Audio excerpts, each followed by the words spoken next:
Hey guys, Thunderstruck MTB here. Today is part 2 of the how to fix the wandering bite point of Shimano's SLX, XT, and XTR brakes. And I have found a surefire way to fix the brakes, and that is to replace them with Shimano Deore 6100 two-piston brakes. So in part 1, you saw with my XT8100 brakes, I found what turned out to be a temporary fix, a temporary reduction of the wandering bite point with a different technique on how to basically fill the fluid of the lever in part 1. Unfortunately, it only lasted about 3.5 months. And I don't know if it was the weather getting cooler, I don't know if my pad's wearing, I don't know what, but it just kept creeping back. And at that point, I was done and over it. So I went ahead and trusted the review from MBR magazine that I have put the link to in the description of this video, where they give the 6100 Deore two-piston brakes 10 out of 10, best brake in test, and arguably Shimano's best brake in their lineup. I went ahead and trusted it, went with it. Ordered these from Jensen. They were the J kit, came separated, threw them on, shortened the hoses, installed them, bled the lever real quick, and off I went on my first ride. And about a third of the way to my first ride, I get down a technical section of traversing across a slippery hill in the high desert that requires a lot of different pulling of the levers, different rates, different pressures, and just a lot of stabbing at the brakes and whatnot. And it always brings out the wandering bite point. These completely perfect. Both of them just consistent the entire ride. I giggled that first ride after descending down that. Imagine that, the brakes felt like they're supposed to feel. So I went ahead and did 3 more rides since then before making this video. So I have 4 rides on them, just under 90 miles. And they have been completely bulletproof, completely solid. So what I have read online, take it with a grain of salt. I'm just a guy that read it online, but I read online that these 6100 levers themselves have different architecture inside than do the SLX, XT, and XTR brakes. The pistons are a different size, piston seals are different, and they're just different on the inside. The only outside differences that we can see are no bite point adjust, and they don't have they have a tooled reach, 2.5 mil for the reach.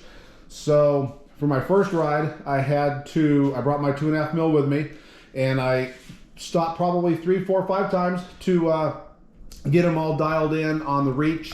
For me, maybe I'm more sensitive to the wandering bite point because of this issue here. So back in 1972, I wanted some watermelon. My mom said no to, couldn't have any watermelon. She didn't understand how badly I wanted it, I guess. I grabbed the knife to help myself and damn near cut off my right index finger. And they didn't, I guess, in 72 know how to sew tendons and nerves back. So very little feeling at the end, and I cannot bend the finger at all from the first joint.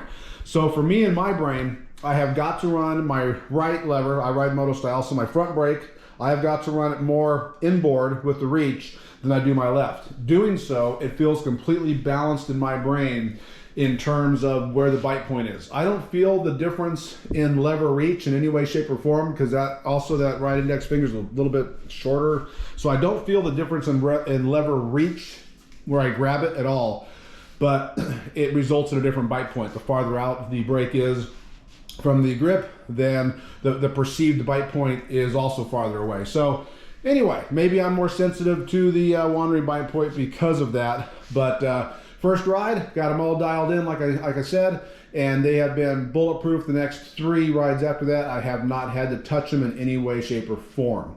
Consistent on all 4 rides. Absolutely love it.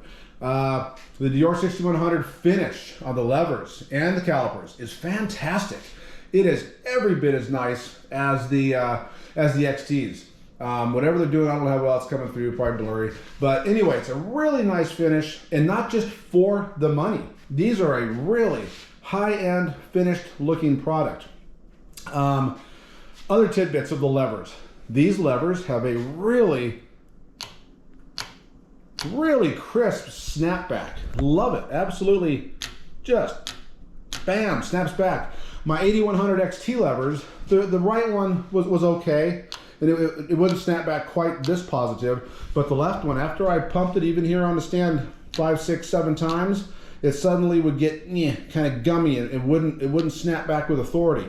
And it wasn't a mechanical thing in there with the servo wave mechanism. I keep that clean, a little bit of tri-flow in there as needed. No grease, just because it attracts grit here in the high desert, but I keep that area clean. It was something my guess was I don't know, the piston would swell, the seals would swell after applied a few times. Then if I waited like 3 or 4 minutes, then it would snap back good, decent, on the first 2 snapbacks, and then rinse and repeat. And not only do these snap back nice, but the lever throw of the Deores is softer. It's a lighter action lever throw.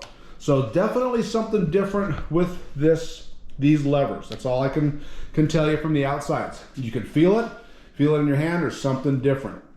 As for the pistons, these are the 2 piston 6100s. These have the resin or phenolic pistons in them. They do not have ceramics. So the review that I'm going to link to is only for the 6100 2 pistons. The 6120s, they share the exact same, the Deore 6120s share the exact same lever as this, so that's the same. However, the calipers not only have 4 pistons, but they're 4 of the ceramic pistons. And if you do a little bit of digging online, you'll find that those current 6120 calipers are the exact same ones that came with the 520 brakes, I think they were called, about 3 years ago, 4 years ago. They were a real popular sleeper brake. Back with the iSpec 2 lever, and I had a set of those. Those also had wandering bite point. I wasn't going to gamble. I don't need 4 piston brakes. I'm a big 2 piston brake fan myself for where and how I ride. Plus, as a home mechanic, it's just 4 pistons I have to keep balanced instead of 8. So I prefer these. So again, this review is specifically geared towards the 6100 2 piston brakes. So keep that in mind. I'm not in any way, shape, or form saying that the 6120s will fix the wandering bite point. But anyway, this is the surefire way. I have upgraded in every single way by downgrading my XTs to the Deore level. If anybody's watching this from Shimano, come on guys, get your act together. There's no excuse in the world that your XT, SLX, XT, and XTR brakes don't feel just like this. If anything, these lower level Deores should feel like the XTs feel in terms of bite point. Then you can at least say, well, hey, you want to spend more and get consistent brakes, you gotta spend more. And that would at least be something to hang your hat on. But to continue to put out those brakes, ever since your 785s, I think there were 785s, the XTs that were kind of ugly levers, and they had like a chrome cover. Those were the last good feeling set of Shimano brakes that I've had that were consistent up until these. So yeah, there you go. Shimano, someone's watching this, I know you're not. Fix it for us, please. Anybody else, you have any questions? There you go. If anything pops up in the next week, 2, 3, 1 year, whatever, you know there'll be another video up there, and I will tell you whether they were good, bad, this, that, and the other. If you don't see any other video, and this is a year in the future, 2 years in the future, you pretty much know that I am totally content and happy, and will not be switching these brakes out until they wear out. Matter of fact, if they're that good over the next half a year, I'll probably buy another set before they switch, and I'll probably buy another set that I know that works, and then just keep them in stock, and I have another set. Should keep me going for quite a while. Anyway, guys, hope you found this useful on how to fix Shimano's wandering bite point once and for all. I thank you guys for watching. See ya.